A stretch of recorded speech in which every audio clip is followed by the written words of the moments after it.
আমরা এখন আছি দুবলহাটি রাজবাড়ি। এটা হচ্ছে নওগাঁ জেলায় অবস্থিত দুবলহাটিতে।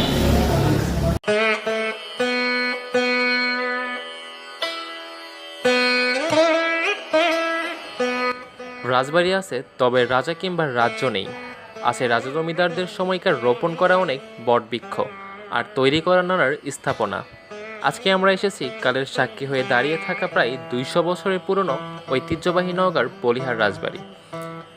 ইতিহাসের সব রাজাই যে দিনাজপুরের মহারাজা প্রাণনাথের মতো ছিলেন এমনটা না, এর ব্যতিক্রম ধর্মীয় রাজা ছিলেন।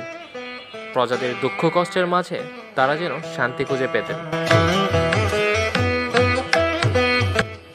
আজকে এমনই এক রাজার বাড়ি দেখতে এসেছি আমরা, যে রাজার অত্যাচারের রাজ্যের মানুষ একসময় অতিষ্ঠ হয়ে উঠেছিল।